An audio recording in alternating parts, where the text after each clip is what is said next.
கர்த்தராகிய இயேசு கிறிஸ்து நாமத்திலே உங்கள் அனைவருக்கும் வாழ்த்துக்கள். இந்த நல்ல நாளிலே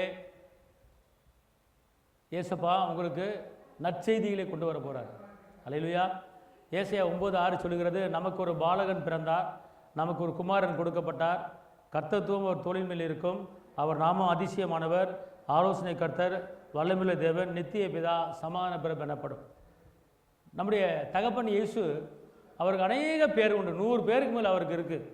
குறிப்பாக அதில் ஆலோசனை கர்த்தர், வல்லமையுள்ள தேவன், அவர் நித்திய பிதா, சமாதான பிரபு. இந்த நாட்களிலே தாவீதின் ஊரிலே இயேசு பிறந்த உடனே கபிரியேல் போய் சொல்கிறாரு, முதல் வார்த்தை, பயப்படாதிருங்கள், உங்கள் அனைவருக்கும் ஒரு நல்ல செய்தியை கொண்டு வரேன் அப்படிங்கிறார். இன்றைக்கி இயேசு பிறந்துட்டார், உலகத்தில் பிறந்துட்டாருன்னு உலகத்தில் கொண்டாடுறாங்க, நல்லது. ஆனால் உங்கள் இருதயத்தில் இயேசு பிறக்கணும், உங்கள் இருதயத்தில் இயேசு வரணும். வந்தார்னா சமாதான பிரபு, நித்திய பிதா, ஆலோசனை கர்த்தர், அவர் உங்களை கரமெடுத்து நடத்த போகிறார். இன்னிலிருந்து வேணால் எழுதி வச்சுக்கோங்க, உங்களுக்கு ஒரு நல்ல செய்தி வருது. இதுவரை துக்க செய்தி, வேதனை செய்தி, நெருக்கத்தின் செய்தி, கஷ்டத்தின் செய்தி நீங்கள் கேட்டுக்கலாம்.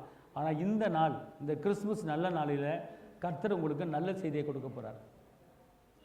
அது மாத்திரமல்ல, அவர்கள் எல்லாம் தேவனை மகிமைப்படுத்த துதித்தார்கள், உன்னதத்தில் தேவனுக்கு மகிமை உண்டாவதாக என்று சொன்னார்கள்.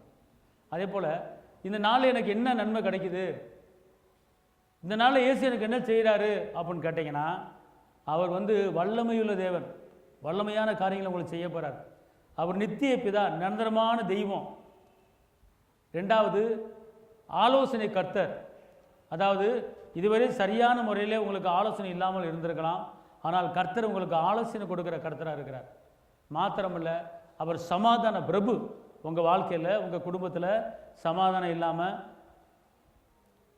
நெருக்கத்தின் மத்தியில் விட்டு கொடுத்து மனப்பான்மை இல்லாமல், கணவன் மனைவிகளை சண்டைகள், பிளவுகள் இருந்திருக்குமானால், அவர் சொல்கிறாரு, நான் சமாதான பிரபு, உங்களுக்கு சமாதானத்தை கொடுக்க வந்திருக்கிறேன். அப்போ இந்த நாளிலே, இந்த கிறிஸ்துமஸ் நன்னாளிலே கர்த்தர் உங்கள் குடும்பத்திலே சமாதானத்தை கொடுக்க போகிறார், உங்கள் குடும்பத்தில் ஆலோசனை கொடுக்க போகிறார். அதனால் அவர் உங்கள் உள்ளத்தில் அவர் பிறந்துட்டார். ஆலோசனை கர்த்தர், சமாதான பிரபு, நித்திய பிதா, அவர் சர்வத்துக்கும் அதிகாரி. அதனால் கர்த்தர் இன்னைக்கு ஒரு பெரிய அதிசயம் செய்ய போகிறாரு. உங்களுக்கு நான் ஜெபிக்கிறேன். தகப்பனே இயேசுவே, நன்றியோடு துதிக்கிறேன், ஸ்தோத்திரிக்கிறேன். அப்பா, நீங்கள் ஆலோசனை கர்த்தர், நடக்க வேண்டிய வழியை காட்டுகிறவர், நித்திய பிதா, சமாதான பிரபு. எத்தனை குடும்பத்தில் பிளவுகள், எத்தனை குடும்பத்தில் பிரிவினைகள். ஆண்டவரே, நீங்கள் ஒவ்வொரு குடும்பத்திலும் சமாதானத்தை கொடுத்து, ஆலோசனை கொடுத்து, ஒவ்வொரு குடும்பத்தையும் நீங்கள் கரம் பிடிச்சு நடத்துங்கப்பா. வெக்கப்பட்ட இடத்துல நீங்கள் தலைநிமிர பண்ண வைங்க தாப்பனே. மகிமையின் கரம் கூட இருப்பதாக, பலத்தின் கரம் கூட இருப்பதாக, இரத்த கோட்டைக்கு மறைத்து கொள்ளுங்க. ஒவ்வொரு குடும்பத்தையும் ஆஸ்வதிங்க. இந்த நிகழ்ச்சியை பார்க்குற எல்லாரையும் ஆஸ்வதிங்க, காத்துக்கொள்ளுங்க. இயேசுவின் நாமத்தில் பிதாவே, ஆமென். கர்த்தர் உங்களை ஆஸ்வதிப்பார். கிறிஸ்துமஸ் வாழ்த்துக்கள். ஒருவருக்கு வாழ்த்து சொல்லுங்க. கர்த்தர் பெரிய காரியங்களை செய்வார். ஹல்லேலூயா.